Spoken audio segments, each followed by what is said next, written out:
mga kapreni, may isi-share lang ako na kwento, konti lang naman. Kasi kahapon, nag-upload ako nung vlog na about dun sa nag-unboxing yung anak ko. Tapos kagabi, habang nire-review ko yung, although na-upload ko naman habang nire-review ko yung video ng anak ko, kasi nag-voice over ako dun eh. Tapos siguro mga kalagitnaan or bago ay yung basta kalagitnaan yon. Parang habang pinapakinggan ko siya, meron akong narinig na parang sumingit na boses. Parang boses ng lalaki. Dito rin ako voice over kahapon sa kwarto na to. Hindi ko masyado pinansin yun kahapon nung nag-e-edit ako. Tapos nung nakita ko naman na okay na, nalagyan ko na ng mga voice ko na dapat kong sabihin doon. Tapos pinatungan ko ng music. Pero yung music doon na yun sa dulo. Kasi wala na akong masabi halos dun sa pag-voice over ko na yun. So doon na yun sa unahan talaga yung voice over na yun. May sumingit na boses. Hindi ko maintindihan kung ano yung sinasabi doon ng boses na yun. Boses lalaki kasi siya eh. Yun, medyo kinalabutan ako kagabi. Kasi first time nangyari sa akin yun. Yung yung parang may sumingit na boses sa pag-voice over ko. Pero hindi first time nangyari sa akin na nakaramdam ako, na nakakita ako. Kasi way back 2009, I was 4th year high school that time. Nakakaramdam na ako ng mga elements, mga multo, ganun. Pero yung nakakita ako, isang beses lang, dun yung sa inupahan namin, sa inupahan ng kuya ko, ng mga kapatid ko. Tapos, dun sa tinutunugan ng ate ko, pati yung asawa niya na room, dun muna kami natulog ng kapatid ko kasi malis sila, bumalik dito ng Caloocan, sa Las Piñas pala yun. Tapos, natulog kami dun. Yung kapatid doon nakahiga na, pero wala pa siyang banig doon nakahiga lang, nagsi-cellphone, nagte-text yan. Ayaw, may kausap siguro siya doon. Ako naman, pumunta ako ng CR, tapos naglams ako. Yung CR na yun, sliding yung pinto, parang makaluma. Makapal yung pinto niya, sliding. Inopen ko lang yun, half. Bali nakikita pa yung labas ng kwarto. Tapos, naglams ako. Tapos, hindi ko alam na parang nanigas yung ulo ko. Tapos, yung leeg ko, hindi gaano makalimon. Pero yung mata natin, alam mo yung mata natin, yung saging nakaganyan lang. Mapapansin mo parang nagdumaan ganyan. Parang siya nakagown. Dumaan siyang pag gano'n, nakagown siya. Tapos, mapapansin mo yung talaga, yung kintab ng suot niya. Gano'n. Yun yung first time na nakakita ako ng parang multo. Hindi ko alam, multo na gown. Or siguro hindi yung gown, yung makalumang mga damit ng mga babaeng sa naunang panahon. Kasi yung bahay na inumpahan doon, ng mga kapatid ko, parang yun eh, parang lumang style. Parang kasi siyang kahoy yung mga basta parang lumang bahay talaga siya. Tapos, tinanong ko yung kapatid ko, sabi ko, tumayo ka ba? Nagladlad ka ba ng kumot? Or something? Sabi niya, hindi ako tumatayo, kanina pa ako dito. Sinabi ko sa kanya, sabi ko, may nakita ko parang dumaan. Which is, napasara naman yung pinto dun sa kwarto. Ang open lang yung sa CR nga. Tingnan, nandun ako sa loob ng CR. Tapos, pag naka-open lang siya, naghilamos akong ganyan. Nakatayo na pa ganyan ako, nakaharap sa salamin.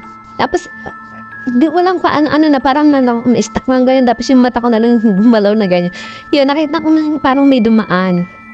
Ayun naman. Tapos, dito nung nag-asawa na ako, parang wala na yung mga pagpaparamdam ng nakakakita ako, nakakarinig. Wala nang ganun.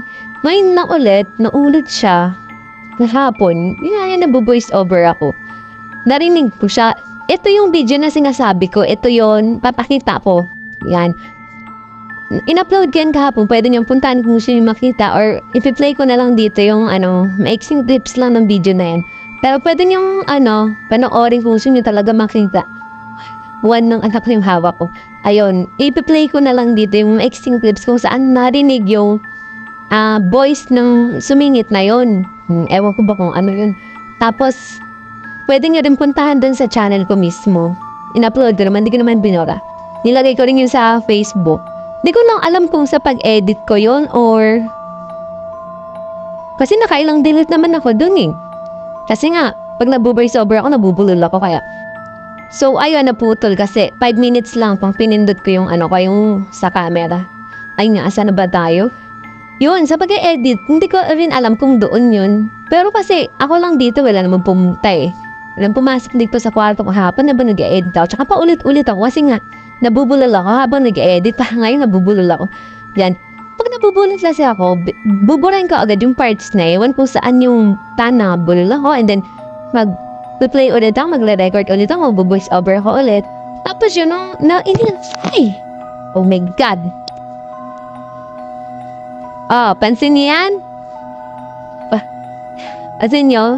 Nalaglag yung cellphone habang nagsasalita ako wala namang gumagalaw. Parang naiingayan ata sa bunganga ko. Dito rin yun kahapon eh.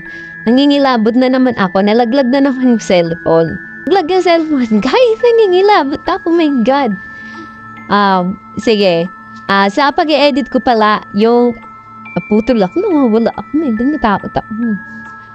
So, kasi ako, nag-edit ako. Pag, once na bulol ako doon, buburahin ko talaga siya. Ang ginawa ko kahapon, habang nag-edit ako, binulang ko lahat siya, yung naipatong kong voice doon, yung boses ko mismo.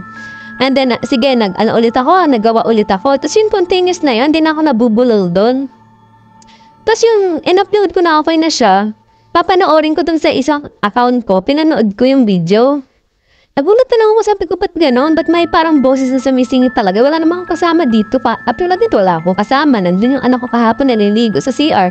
Yung isa kong anak nandun sa sala. Ako lang dito. Tapos yun, may mga kasama naman ako nandoon. Lahat sila sa sala. Sabi ko, huwag pupunta dito kasi magbablog ako.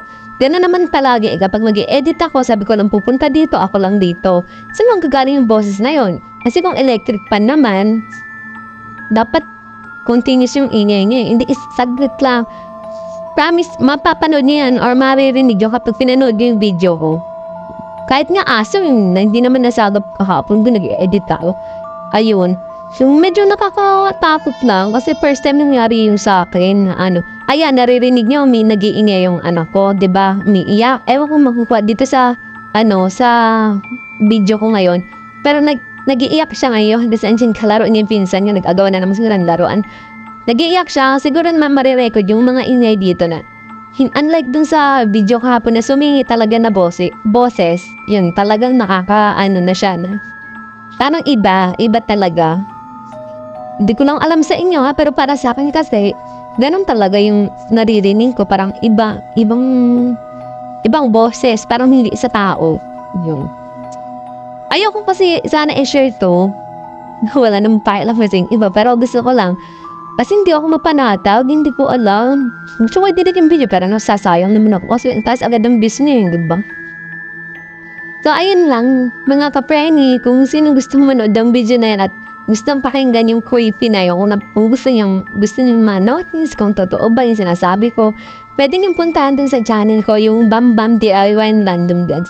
Punta kayo doon and tignan nyo na meron talagang dun sa video ko na may sumingit talaga na boses. Siguro naingayan talaga sa akin yun. Kaya siguro may gusto siya sabi ng ingay man, daldal mo pa ulit-ulit lang, bulol ka naman. Voice over ka pa, bulol ka naman. So, siguro din nakulitan siya. Pero, sorry. Trying hard vlogger tayo. Diba? Wala tayong magpagawa. Baka kasi, next sumahod na ako, char.